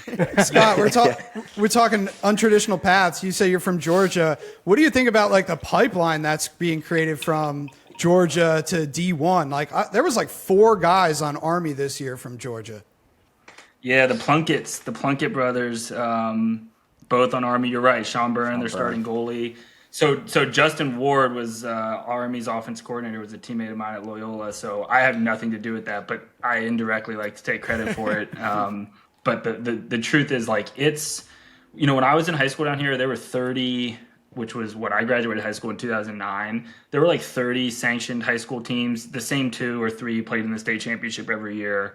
It was an afterthought. My friends in high school probably never saw me play a game. Like it was just kind of it wasn't a club sport, but it was looked at like that. There were people who really didn't know what it was. And forget now, even just by the time I moved home in 2015 and started coaching full time, there were 80, 90 high schools. There were kids, Nate Solomon's a name who was kind of one of the next ones who went and played at Syracuse. Like there were kids committing to play at the highest level. And it's gotten to the point where, I mean, the club team, the best club team down here, can compete with any of them. The whole team's going to play at top Division I, Division III schools. And I notice it even just like it's goals and yards. It's like bumper stickers on cars. I mean, sports down here, it's such a huge part of the culture. And you're going to have a hard time passing whatever, football, baseball, basketball, and total popularity. But because of the nature of the lacrosse team, it's the second biggest sport at most schools in terms of numbers behind football, right? And a lot of guys in my generation who, went and played Division I AA football or Division II football are now the guys who are choosing lacrosse, right? Like if you're going to go play at UGA, you're probably still sticking with that. But you're starting to see like that second tier of athletes from that sport. Obviously, it being fall and spring is really good. So it's not surprising. And like guys like Liam Banks, John Zoberti, like there were guys who moved down. Lou Corsetti's a guy who's been down here forever, ran the first youth league I played in. Just like any other, non-traditional market, like people have moved here. They've started good youth programs. You get good coaching. And then it's just kind of a matter of time. There's good athletes down here. So it's no surprise to see them doing so well, and so many of them. You can't turn on a college game without a kid from Atlanta, in a major role on one of the teams, which I take a lot of pride in. It's really cool. Yeah, even that. What was that Notre Dame Maryland game this year was in Atlanta. Yeah, Ursa, Fisher, Finley. Yeah, you can go on and on every year. Pipeline, hotbed. I love that. I would say for your guys' podcast, this is cool because it's a question we always ask a pro or a college guy when they come on here if they would take that role. Who, in your guys' opinion, and Rat, you can name one guy, and Kyle, you can name one guy that you want to see not start a podcast together, but have their own potentially after they're done playing? Ooh, Rat, you want to go first? Yeah, the first guy, so he is done playing, but the first guy I thought of, and we need to get him on, he would do great on your guys' show as well, is Dominique Alexander. Oh, yes. I don't know, if you guys Buckeye, remember. Like, baby. He's a Buckeye. Let's go. Sir. He was so good on Mic'd Up. He's just a charismatic dude who's just so fun-loving and so he's a guy I think would be awesome as a guest or just like having his own show. He's an entertaining listen. I think a good personality would be Matt Gibson. He would be super confrontational. He'd be hilarious. And he's just, if you ever met Matt, Scott knows him well too, but he would be an interesting dynamic running his own podcast or doing that. So I'd say Matt Gibson would be one for me. 100%. Obviously, we just wrapped up this past week. Obviously, playoffs now heading into the PLL. Kyle, with your connection, with the Cannons, what do you think the biggest aspect kind of went wrong with that squad this year? Yeah, I've been kind of talking. Me and Scott have been talking about that back and forth. The biggest thing for me, man, they just look disconnected as a group. That defense, like when they played the Water Dogs last week, they came out, they won. Their defense played great. Owen Grant, Kirst, they get the hit on Mike Sowers, and Owen Grant hits Taylor. And it's like, oh, this is the defense that's been missing all year. And then they come back this last weekend. It was just obviously a huge disappointment. They go 0-2, lose that Redwoods game, and then ultimately get the shit beat out of them on Sunday, which was just brutal. But they just look disconnected as a group. Obviously, I'm not in the locker room, but like, I don't know what the disconnect was, but they didn't look on the same page as a defense this year, and it was just kind of all over the place. And then Kirst, who was great last year, he kind of was dipping in save percentage, right? He was like 30, 40. And then last week I think he posted a 70% save percentage, and then back this week it was 30%. And it was not a good year for them. It's going to be interesting to see who stays. I'm hearing rumors of some guys retiring, but I think that team's going to look different next year. On the back end, they're probably going to get a couple more polls because I hear some guys are retiring. But it just, for me, the biggest thing, if I had to name one thing, I would just say they just look disconnected on the back end. From a communication standpoint, not playing picks the right way. They were just not connected as a group. That's kind of like what I saw. Do you kind of? Do you guys know a theory on that? Sorry, Kev. The Hartzell was the D coordinator the year before, so it is indirectly they were missing Hartzell this year, right? But they hired 2 assistant coaches who both came from college. And like it is what it is. Like they struggled on defense. Coach O'Darna's, at Syracuse. Like obviously he's a great coach, but look at the other staffs that turned over. On the Chaos, you have McCready's and Sweeney. Both were pros, and then like club coaches until they coached. And then look at the Redwoods. Train hires Bachlet, pro guy. And I think there might be something to that. Like coming in, coaching a college defense with the amount of scouting, the amount of time you have, and the sophistication of the scheming and the game plans. What it looked like to me was even in that last Whips game, like that Whips defense just slide, recover, same page, clearly can understand. Like you can see what the plan is and you can see them executing it. You didn't see that all season from the Cannons. And I wondered if maybe there was just a little bit of a learning curve of like if they started overcomplicating and then simplified and it was kind of too late and now we haven't had the same game plan once in 2 weeks. So I don't know. That was just one thing I noticed it was different. That was like you got these college coordinators versus guys who have been around the pro game and understand what it's like to game plan with one practice a week and, a lot less kind of sophistication in the scheming. Yeah, and That's then one a great point. Yeah, and one guy like last year, Jim Mitchell, the Princeton OC, and I don't know how the college coaches ran it this year. I'm obviously not getting scouting reports and stuff, but he kind of he didn't change what he did at Princeton, but he understood the dynamic of guys are like, okay, these guys, some guys are working 9-to-5 jobs. We can't overload them with stuff. He was very simplistic in what he did, and I think that's a huge benefit because a lot of these guys some of these guys work on Wall Street. They work all day. They can't watch film as much as some other guys. So you got to kind of simplify it and keep it just simple. And I think Coach Mitchell did a great job of that last year as the OC. Rat, going off what you said about just pros becoming coordinators, if you had to hire the defensive coordinator, like say O'Darner just stepped down at the end of the year, he's like, hey, I'm just staying in the college game. Who's a former player or former pro that you think would be a great coordinator in the league? Adam Gittleman. Yeah. I mean, and he's on that team as the backup goalie, and I don't know if he'll come back and play another year or not.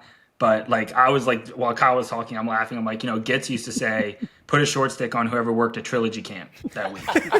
It's because that guy was working from, was coaching in the sun all day. We laugh, but there's some genius to it. And the best pro coordinator I ever played for was Coach Resch. Yeah. And he if you ask me what did Coach Resch do, it was not scheming in game plans. He would tell me when I didn't sprint after a play or when I pulled up, running 10 yards before the box or, when we're just not over our toes a little more. It was just really subtle, non-negotiables that he would hold the defense accountable to. It wasn't, he was kind of open to communication around do we double pull or do we do different things? And every team can find their own identity. But it was very simple. It was play hard, communicate, do your preparation, turn in your film homework. He treated us like his high school English class, kind of. And that was very effective. At the pro level, sometimes that's what you need. Get your stick out on an approach. Reminder of the fundamentals that got you there that you can kind of lose. Yeah, Adam Gittleman would be to me, I almost would have made the case to just give him that job last year. And just, he's a backup goalie. Just make him a player coach because he really understands. Little Jackie Moon. Jackie Moon, yeah. No doubt. Player coach podcaster, maybe. Yeah. Doing the whole thing. Obviously, with how the Archers season turned out, they're going to get the number 1 pick next year. Paul Carcaterra's big board has Joey Spallina going 1. Do you guys agree with that? Or who do you think's going number 1 next year? Man, that's a good question. I'm actually don't know the full draft list of what Kark's saying, but Joey Spallina, obviously you see what he's doing in the indoor game too. I think he is going to be a top draft pick. I don't know if he'll be 1. I'd say he might be top 5, but yeah. So there's a draft board right there.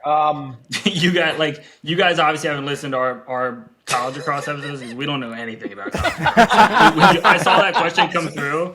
I don't know who is available. I have no clue. College for us this year was we were just rolling it out and just getting used to each other. But yeah, I think Joey Spallina is going to be a great player in this league, and obviously it'd be crazy come full circle. I remember that kid when I played for the Lizards, all the little Spallina boys in the locker room playing wall ball out in the field, throwing behind the backs.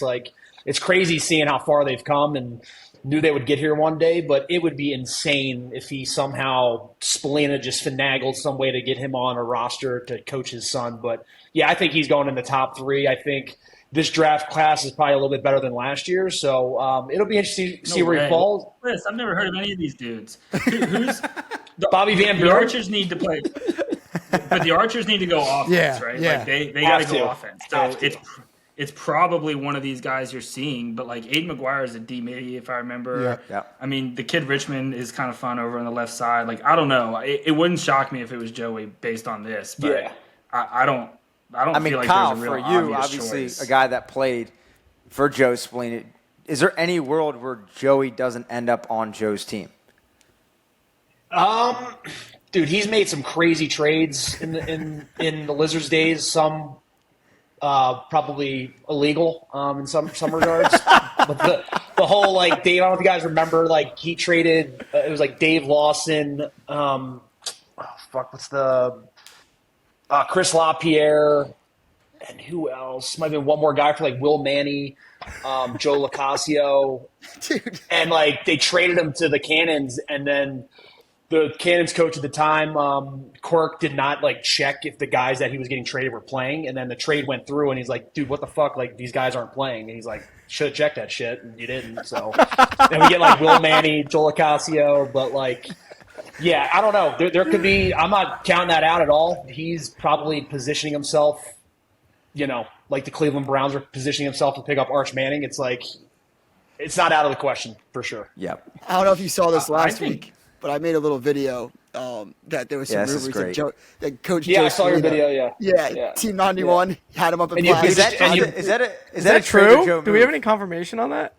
I mean, I don't know if it's confirmed because like he can speak for himself. I won't speak on that, but like let's just say there was a roster, a roster picture out there, and they were on the roster right next to Joe. It's interesting. It's a good move. I could see the Archers taking him. Yeah. I mean, you got a lot of high IQ guys on that team. On that list, I don't see a name that – I mean, obviously they have to play their summer, spring, but I don't see a name that is a better lacrosse player than him. And you stick him on a team where he doesn't have to be the primary Dodger, that would be your concern with him is like, can he beat a number 1 defenseman as a Dodger at the pro level? You stick him with Sam King and, hopefully Tom and Grant and Fields healthy. Like that, to me, he's the most obvious pick of that crew. Yeah. I was going to ask Scott, do you think, as a former Archer, do you feel like they need to make big changes, or was it just like bad luck with injuries for them this year?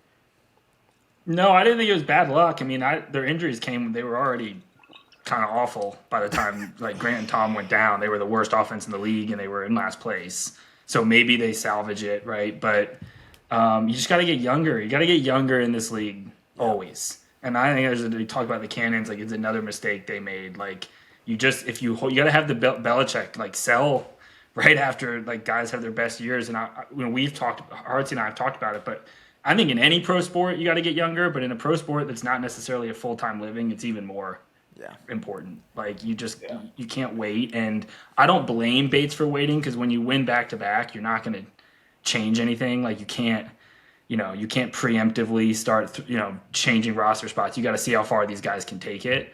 But I think they clearly they've gotten younger on defense and kind of evolved that side of the field. They got to do the same on offense now. Like you got to figure out who are the horses we're keeping, and you probably got to move on from some others. Obviously, the shelf life.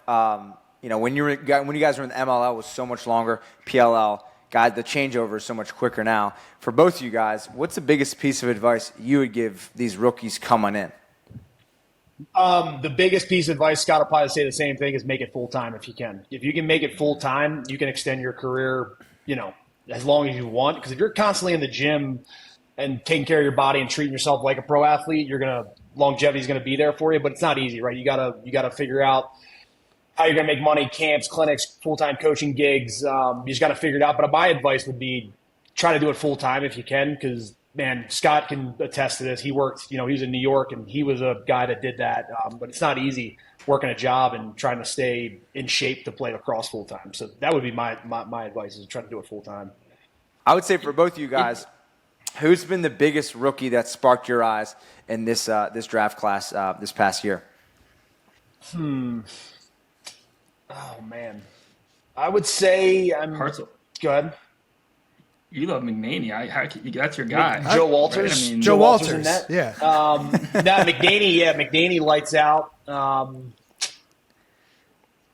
man, I would say. I mean, Chris Kavanaugh. I think I knew he was going to be good coming in the league, man. But dude, he's definitely going to probably win Rookie of the Year. I think if Owen Hiltz would have played in the first 3 games, I think maybe he'd be up there with him in points. But Owen Hiltz and him, in my opinion, I think Chris Kavanaugh is having one of the best years out of any rookies ever had. And then Aiden Carroll, I think, broke TJ Malone's points thing, whips points in a season. Yeah. So there's so many good ones, but yeah, I would pick Chris Kavanaugh. I mean, he's just been lights out this year, just taking matchups, shooting 2-pointers, like he's doing it all for him. And that Redwoods team, they're young, and Anthony Kelly's done a phenomenal job with them. I got a question for you guys off that one. Imagine you're making a defensive game plan for that Redwoods team. Who's drawing the number 1 poll, Malloy or Kavanaugh? Got that, Rat? Yeah, I mean, I think it depends on body type. Like, so some teams there's just a clear number 1, but there's other times, like I would give you an example, like the Atlas. Like, who's the number 1 poll in the Atlas? Let's use the Chaos as an example, since they're playing in the first round of the. Yeah, well, so with the and this is a big part of why the Chaos defense is so good. Newman guards the big boy, Rowlett guards Cav. Like it's obvious with that. Got you. So same thing, like you'll put Rowlett on Pat Cav and you'll put Newman on Brennan O'Neill. It's not about Newman's better and O'Neill's better. It's Newman's big and O'Neill's big, and Rowlett's quicker with his feet, more of a push out type of player.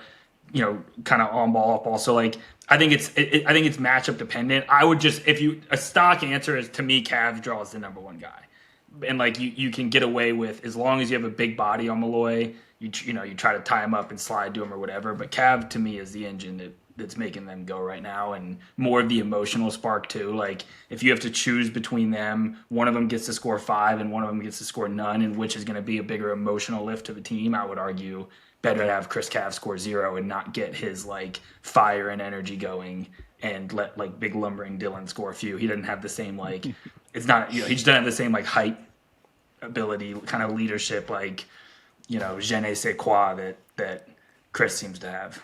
Yeah. But the game's probably going to come down to how many one-handed goals can Ryder Garnsey score anyway. So Yeah, he's doing some ridiculous stuff on the field for sure. I don't like those matchups for the Redwoods, though, if I'm being honest with you. Like, I think the Chaos defense matches up with them very well. yeah, tell me a little bit more about that. I was watching a clip from your podcast where you were talking about the Chaos defense. We didn't mention Troy Ray in those, but I know he's an awesome off-ball defenseman. They kind of have that like same core, including Blaze, from like their beginning years. Like, do you think that's an X factor that can kind of help the Chaos go the distance? Yeah, for sure. I mean, No doubt. Yeah, for sure. They're with Blaze reared in between the pipes. I mean, you see what they do year after year. It's like on paper every year, I think people just count them out like we did as well. Like you see their offense on paper, you're like, dude, these guys might not win a game this year. And then it's just like they get a win, they get another win, they get another win. It's like, fuck. But Blaze and that defense are what's going to take them to the championship run. And Blaze, he's been averaging 16 saves a game. I think he dipped a little bit this past weekend, but you can expect him in the playoffs to play his best lacrosse. And that defense is the engine that drives that entire thing. And obviously Blaze Reardon, he frustrates the shit out of shooters and offenses. And like they've kind of had slow starts in the first half, and then second half he shows up and they're just battle tested. So like they can be down by 5 and still win games because they have Blaze Reardon between the pipes. So for me, it's going to be that defensive unit for sure. They've been together forever. They're probably one of the best on paper. So yeah, that's Blaze Reardon. You cannot bet against that guy. I love that. Hoagie, you got one? Yeah, I guess I would just say, like, the playoffs, I feel like in the PLL are so unpredictable, just like the regular season. Everyone said the Chaos was going to be the worst team. They finished 4th place in the Champ Series. What's one team that you think can make a run and win a championship that no one would probably say right now? Oof. I mean, the California Redwoods, right? They not limped in, but like they were playing for their playoff lives this past weekend. So like they're a young, hungry group. The one thing that sticks out to me for them is their goalie play. Chase Ireland's kind of been all over the place. Because I do think in this league, if you look at the stats, like any goalie that's getting 60% or is hovering around that 60% number, you are in games to win. And you see goalies that when they have 30%, 34%, 40, they're usually not winning that game. So I think the Redwoods for me would be that team that nobody's kind of like, they limped in. They're not going to do, they might not make a run, but for me, it's the California Redwoods for sure. I have a question for you. Mitch kind of touched on it in the beginning of the episode where I have had multiple lacrosse podcasts. I'm not a pro lacrosse player, but I'm a pro podcaster or an amateur one. But I want to know, like, what's the hardest thing you've kind of had to adjust to with podcasting? I think just talking on the screen with me and Rat getting our cadence down. Like that's why we did the college thing, because we didn't know shit about college going into it, but we were like, hey, we got to get into a groove here. But I think the hardest thing is just kind of getting a cadence with your crew. I mean, you guys, I don't know how you do it. You got 4 people on the screen, but you're obviously very organized and stuff. So like in the beginning, we weren't very organized. We're like, let's just roll it out and do it. And then we started doing outlines and like figuring it out. But I think the biggest thing is just if you're doing it, he did one by himself. I don't think I could do one by myself. I need someone to talk to. Tough. It looks like it's really tough, but me and Scott have done a great job. We've obviously good friends, and we're really good talking with one another. And I think just if you're going to do it with someone, just picking someone that you're going to be able to have conversation with, keep it fun, light, and I think we've done a good job of that. So You touched on it, I think, with the college game. One of the hardest ththings for me personally was in 2019, I was like a junior in college, and I was like, I'm going to do this whole sports media thing. And I was like, let me try watching the MLL. I told the story a couple times in this podcast. I literally couldn't watch it. So then the first time I started doing sports media was PLL, like the season. I knew kids in college that were playing, graduated the next year, and was like so connected to the college kids. Now I'm like so old or older. I'm like, I don't know any of these younger kids. We pull up the big board. I'm just knowing them from like following it. And that's why the pro game, I think, is so easy to follow, because it's the same names for the most part, year in, year out. Same roster construction for the most part. That's why a big reason I love the PLL. Yeah, the hardest, man, the hardest thing for me, even with the or the college game, it's like, dude, I can't follow it because it's on www.chuckitlacrosse.com. I got to buy a fucking subscription for $10.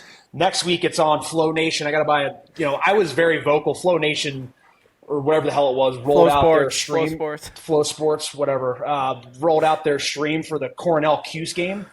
And I paid for it. It was like, I don't know what, $10 whatever the hell it was. It was the worst stream I have ever experienced in my life. Yes. Like, it's raining. The camera looked like it was handheld. I'm like, what the hell is going on here? I literally turned it off. I couldn't watch it. But college lacrosse needs to fix that out. It needs to be streamlined on one platform, because you can't keep up with the game and you can't follow the game as closely. I think Ratliff could probably attest to that. It's like, the reason I don't know who people are in the college game, because I can't watch it on a consistent basis. And when that, when Carcaterra and those ESPN guys get those college games, you're like, oh my God, this is awesome. It's like the PLL pretty much. So they got to figure that out. Like, I know was with the Big Ten Network, they're doing something, but yeah, they need to figure out one, because ESPN, it's the same with PLL, right? You're going to get the same thing every week. So there's a lot of inconsistency there. And like, I'm not paying $10 for 10 different streams every week. Like, it's just not going to happen.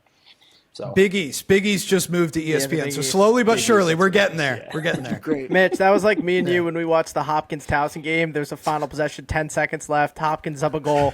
Right as Mikey Weissauer starting his dodge with like 7 seconds left, just frozen. We're on the live stream trying to react to it, just freezes. Next thing we see is the Hopkins players getting their goalie. We're like, it's over. It's over.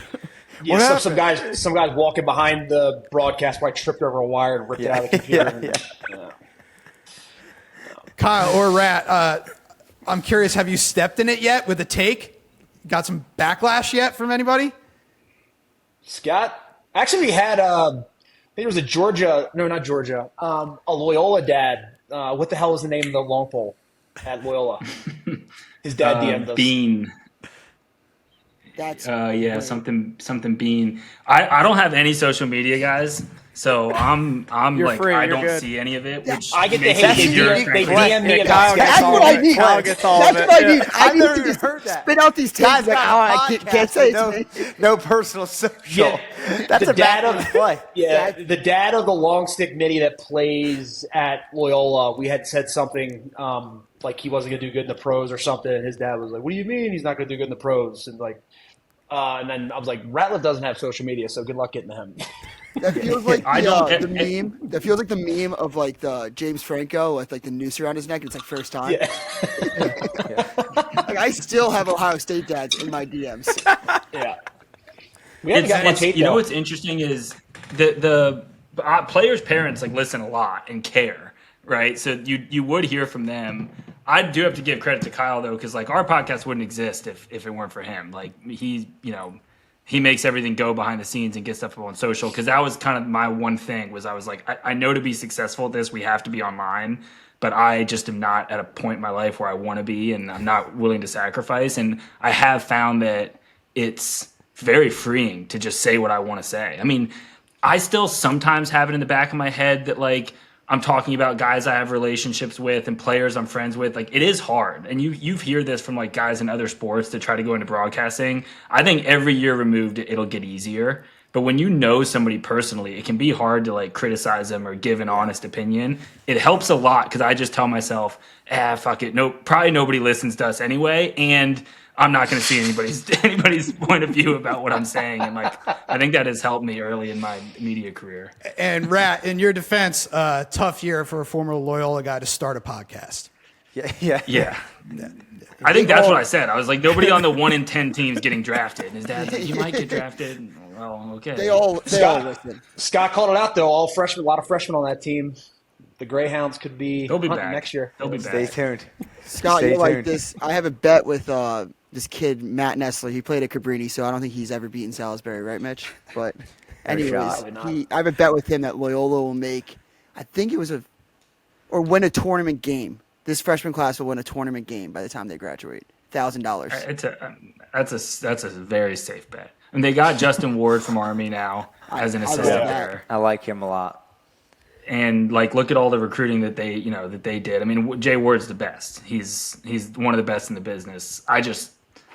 They're a safe bet to do that. I mean, it wasn't that long ago. They weren't very good, and they went on a run and beat Denver in the first round. I don't know. That was maybe They should have made 3 the or Final 4 Four years that year ago, too. so- They should have beat Duke in that quarterfinal game.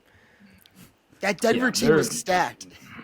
We went through They'll it. be They back. had like Kevin didn't believe me. That Denver team, I think, had 12 players that have played in a PLL game, or 13. Yeah, TD, but 2 face-off guys. They had Jack Hanna. They had there's some D JJ guys running Silstrop around was out on there. Ethan Walker. Crazy. Ted Sullivan, who probably was on a roster, but like was one of those guys I don't think wanted to play. Culture win. The Hounds. Toomey's good. They'll be fine. Yeah, there we go. Kyle, for you, obviously a lot of change in your job career in recent years. Obviously, coaching the Cannons, you were with Texas. I was a big believer that you were going to be the coach to take Texas D1. Obviously, that's what guys on the outside talk about a ton. You're still on the board with Texas. You guys are still trying to figure out who the next coach is. Can you give us an insight of what realistically it's going to take for Texas to make that jump to Division I lacrosse? Yeah, they need like $40 million essentially. They tried. Okay. They tried going to Del Conte. I don't know. It had to be like a couple years back, 8 years back before I was there, and they were like literally laughed out of the room. They were like, you need to raise the money, and it's got to be $40 million because the football team they just got. I think it just came out. They're the biggest money making school or program in all of sports, especially this year. Like they don't want to add another sport. They don't really care, and they're not going to go out of their way to do it. So we have like a board form there that's trying to do that. It is a long goal. It's going to take a long time because, but at the end of the day, money is the biggest thing. Like you need the money. It's $40 million. We know the price tag of it because they're in Title IX compliance. So women's and men's is going to have to go. Like 2 sports are going to have to go. So you essentially have to fund 2 sports. So money's the biggest thing. It's going to take, probably $40 million, the price tag we put on it. So Give me a year. Just shoot it out there. Are we thinking 2030? I would say 2037 sounds right. That long? Yeah, 2037. There's Because one there's a lot SEC of- school There's a is lot of going to wealthy do it. dads down there. There's a Yeah, lot of one- wealthy dads down there. Yeah, we need a One wealthy SEC school's gonna rich do it. oil money dad to come in and just give you $40 million from generational wealth and start it. Yeah, once one SEC school goes, I mean, I think there maybe a couple will follow, but who knows? The football teams make so much money; they don't really care though. So Yeah. Obviously, you're out in Park City now. You're not coaching PLL anymore. Will we see you back in the coaching realm in college or pros anytime soon, or is that totally off the table? I think it's totally off the table at this point. I'm helping out here with the Summit boys, Adam and Will. They run a really good program out here, so they've hired me like player development. I'm out here coaching those guys, so it's awesome to see what they've done out here in Utah. There's so many freaking kids playing. I think they had over like 350 kids at tryouts last week, so wow. It's awesome to see the sport growing out here. So I'm gonna be helping with that, and like, yeah, man, I don't think I'm cut out for like the Division I. Just like the stories I hear from the coaches and like, you know. I don't think I'm cut out for it. I could do it, but the time commitment and like the PLL, I have PTSD from traveling every weekend. I just don't think I can do the recruiting thing. I'm not traveling around in the summer and, you know, having, you know, doing all those recruiting terms. It's absolutely insane what those kids have to go through. So I'm out on that. So Yeah, I feel that 100%. Yeah. Kev, Dukes, Hoagie, any last questions? Yeah, I got one. I asked the players that we play with, like, what their welcome to the league moment is. I know that you guys are now podcasting. Now, do you have a welcome to the league moment, either podcasting or in the MLL PLL? Ooh. My welcome to the league moment was guarding Mikey Powell coming out of Salisbury my rookie year. They were like, hey, you're gonna guard Mikey Powell. I'm like, yeah, are you sure about that? Like, what? And then he scored like 6 goals. I completely turned me around at behind the goal. Like, guarding him was like, I was like, oh, I'm going to guard Mikey Powell. This is going to be a complete nightmare. That was my welcome to the league moment. Did they at least give you a long pole for that part? Or were you still short step? Hell no. I had a long pole for that one. Wish I had like 2 long poles to get like 12 feet out there. But, dude, he was absurd. It sucks he like ended his career so quickly. But, man, guarding him was surreal because I knew who he was, obviously coming from Salisbury. But, like, seeing him on the field, like, talk about – he's got, like, Michael Sauer speed, but just you can't compare him to anyone. He was just freaking unbelievable. Powell's a good one. Any other MLL guys that, like, just kind of missed the boat on, like, the PLL opportunity of being, like, a full-time player that you wish, like, man, it just was not the right time? Oh, man. I would say, I mean, the Pals for sure. I wish more guys could have saw them with, you know, the media with PLL now. Like, it's crazy, the content that gets pushed out. Like, I wish, like, more people knew about, like, the Pals, the Gates. It just sucks that, like, pro lacrosse wasn't there for them. It was at, like, the end of their careers. Like, a guy like Jerry Byrne played on the Boston Cannons when he was, like, 38 years old, had, like, 2 kids. Like, but he played for 1 year, but, like, yeah, some of those legendary names that kids, when you ask them at camps, like, hey, you know who the Pals are? They're like, I don't know who that is. It's like, God damn it. Like, but they know who everyone is now because there's so much. Yeah, Chaz Woodson. Yeah. I saw that picture they showed on the broadcast. Yeah, he would. On the broadcast of Jerry Byrne, like, first-year Cannon, no arm pads or anything. It was so legit. Yeah, crazy. Going off So that, I've got – well, dudes, I was going to tell you because you said playing and podcasting and Hartzell, you can't top the playing. I think this is the welcome to the league moment for the podcast.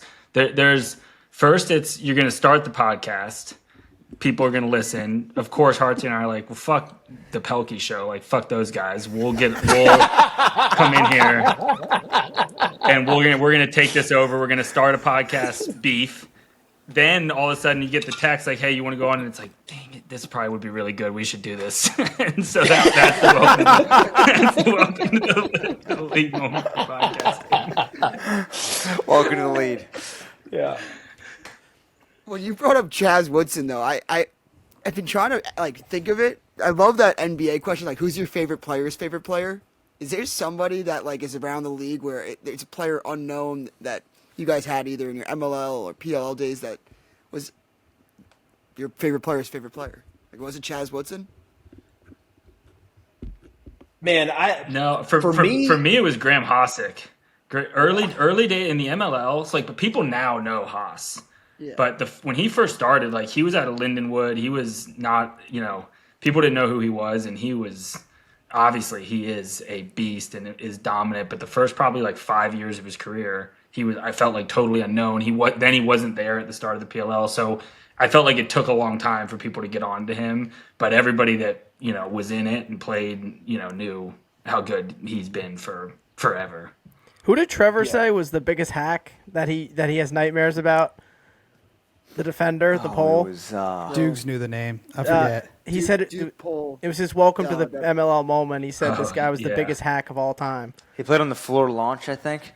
Yeah. I think that's the kid who was. Yeah. He was one time. I walked out of the hotel. It must have been like 2 hours before going to play the launch, and he's just sitting outside smoking cigs before the game. Like he had like long hair, and like sandals on. I'm like, who is this guy? So yeah, he was a beast. For me, Eric Martin would be that Eric Martin. If any highlights can be teed up with that guy, his early days, San Francisco Dragons, and then indoor, like he was probably one of the greatest defensemen of all time. Like I wish there was more people knew about him, could see him play because he was like one of the all-time greats, like and still is in my mind to this day. Another Salisbury guy, but he was just such a presence on the field, played like such a dick, and. Yeah, Eric Martin is another guy, favorite player's favorite player for sure. I love that. Yeah. All right. Anything else, boys? I think that's it, bro. Oh yeah. Well, thank Kyle, you guys. Scott, thanks for hopping on. Thanks for hopping on, Kyle. Appreciate it. Appreciate you guys. Thank you, boys. Appreciate it. Next up, we got Start Bench Cut. Favorite segment of the show. Something's kind of cooking up in the lacrosse industry. And this week in particular is a huge week for the sport because Friday we have a known holiday. Some would say it's like Christmas and Halloween. No, it's National Play Lax Day. Kev, walk us through. What do we got going on Play Lax Day? All right, this is the 10th celebration or 10 years of celebrating Play Lax Day. Basically the easiest holiday to celebrate. All you have to do, pick up a stick, go outside, film yourself playing. It could be wall ball, it could be shots on the net, it could be with your friends, it could be anything. Put it on the internet, tag us, Lacrosse Network, use the hashtag PlayLaxDay. You'll get shared to our story, the best ones. You get a collab post, send us a collab. We're going to be looking for your stuff. We want to grow the game. And the last piece of this, if you got the means to do so, give a backup stick to somebody who's never played before. We're going to grow the game. Grow the game. Help get the stick in new people's hands. Kevin, grow the game. Boiler. I can't wait for Doogs. Doogs, do you even have a stick? Do you want to partake? Are you a nice guy? Yeah, me and Kyle the goalie I'm going to help Kyle the goalie out, so he'll put something out. Look on your Twitter feed, Mitch. I'll be on the lookout. Mitch, Kyle the goalie told me to check your DMs for Play Lax Day. He's looking to. Yeah, it's just nice how a guy like me will help out, a young kid trying to make it in the media game. Meanwhile, Mitch is really it's kind of funny when me and you helped out a young guy at Barstool a couple years ago, right? We did. What? Me and Mitch went to Barstool headquarters and helped out Doogs in his podcasting career. Mitch, we sat down in there. Yeah. It's kind of crazy. I feel like after that episode, it was like, no, dude. And look, at the end of the day, that's what Hoagie and I do. So look, at the end of the day, we're nice guys. You needed a tour of Barstool. I helped you out. Held your hand. Here we go. Wow. I don't know if I like Lax Guy Scotty at 3. I love it. RJ at 4. Nestler at 2. Nestler at 2 is crazy. How is Doogs at 5? Well, clearly we had something on the How is Kevin Boiler not on this list? Is my question. Dude, that's criminal. That is criminal. Snub of the century. You know what? I got to look in the mirror, too. I'm behind Mitch, who doesn't even tweet. He's not even active on Twitter. So that's a red flag to me right there that I'm behind Peltz. Well, are he's not even on Twitter. Squids active on Twitter? What? Be the top dog. Are any of these squids active on Twitter? Who? Yeah. Who else are you looking at? Half of these guys. Does Ryan Boyle tweet? I didn't even know that. No. I don't think so. How is he 17? It's just media members. Dude, what do you mean Twitter? I mean, Drew Brees is on the chat list. About the game. It's just media members. See, it's not just Twitter. It's just media members. Media, which is funny because I'm not a media member. Meanwhile, the two guys that say they're media members aren't. Wait, if it's media members, then it's worse for Mitch to be a 35th if we're talking just straight up media persons in the sport. I thought we were talking about Twitter game. No. Also, there is a disclaimer. There's a disclaimer where it says, "Reminder: I do these off the cuff with no preparation, so it's based fully off my impulse, my mood, and the order in which I'm that's where we next, Mitch. That's what you say. Dude, obviously, I'm not taking this to heart, Hoagie. Jesus. Start bench cut. White balls, yellow balls, neon balls. Talking balls. Dukes. Talking color balls. Talking lax balls. Lots of balls. Talking colored lacrosse balls. Yellow, white, and then we're talking neon. Do we want to say the PLL colored ball? I know you can we do no the greenish ones? I like the green ones. Yeah. Dukes, why don't you get us going here as a guy that went to Dayton? Yeah, I know you have no preference on what color balls you play with, but I'm probably going to go I'm going to go start. I'm going to start the white balls. That's what I grew up playing with. Interesting. You know, You like Herm those? can hit the ball a lot with them. Can really put in the work consistently. White balls never do you wrong.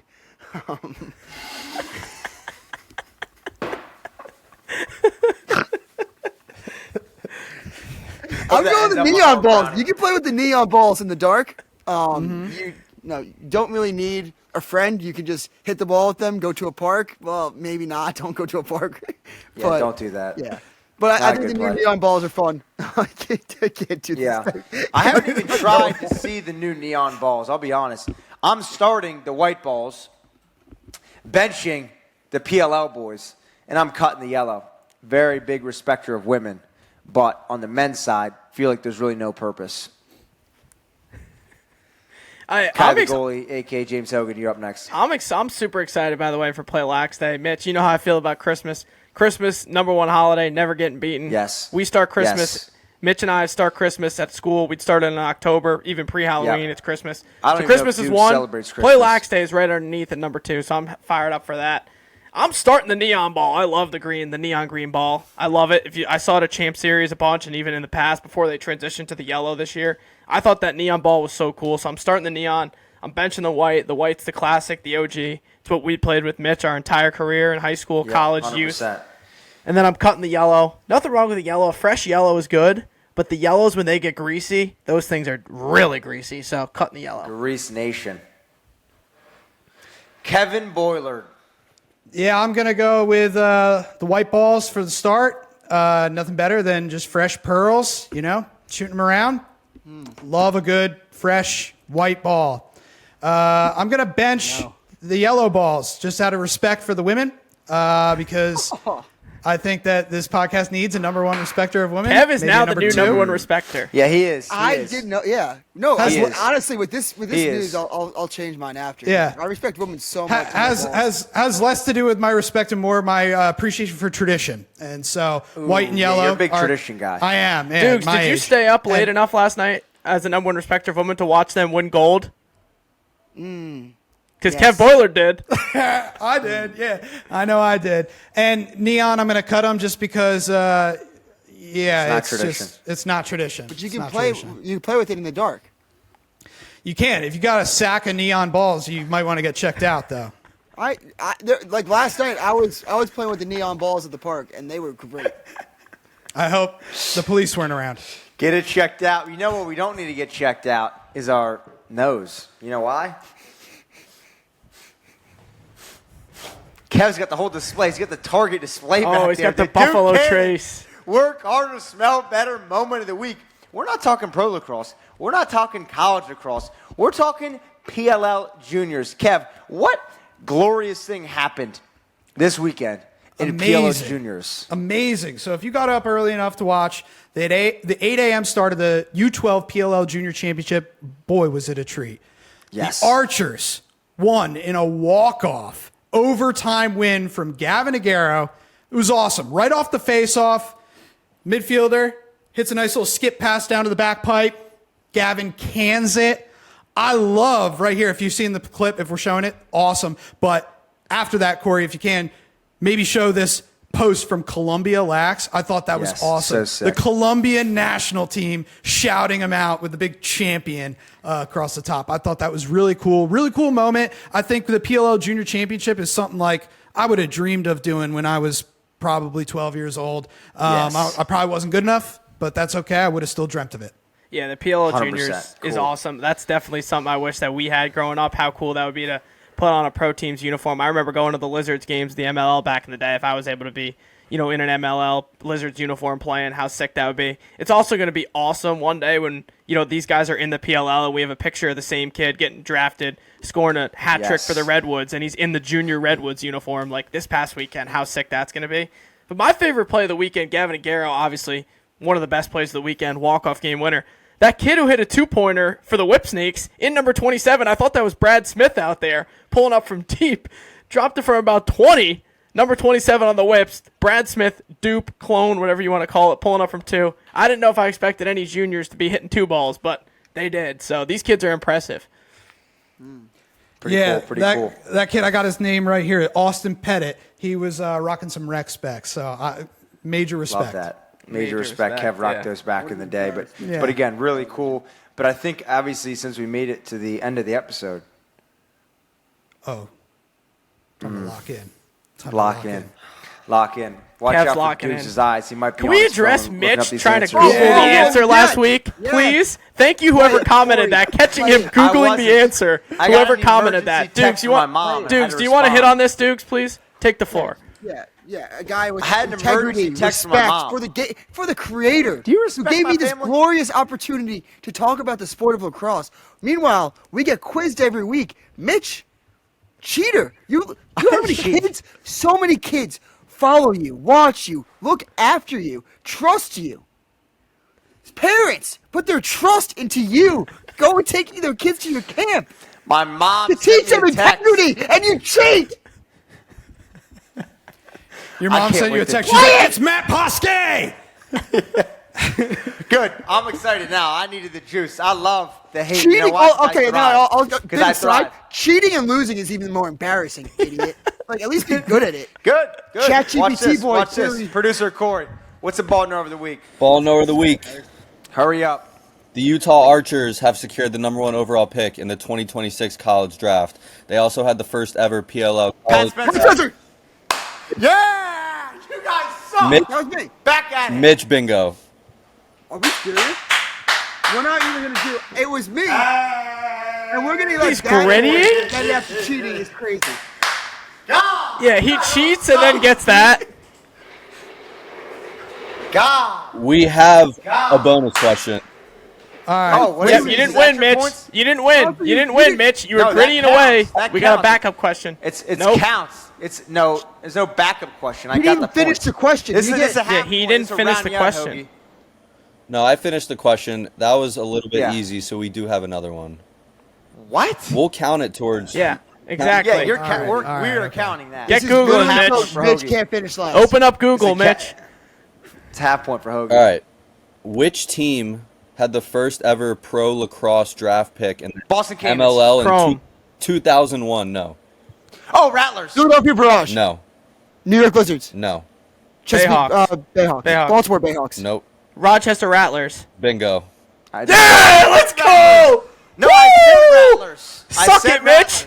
Suck it. AP, Mi- tell him. Mitch- Oh, you said Boston Cannons. Mitch said I I said said Rattlers. cannons. Yep. I said Rattlers. AP. You only fact thought they check were me. playing in fucking AP. Dallas in 2001. AP, He said it? put your bald head He on the said it? camera. Please talk.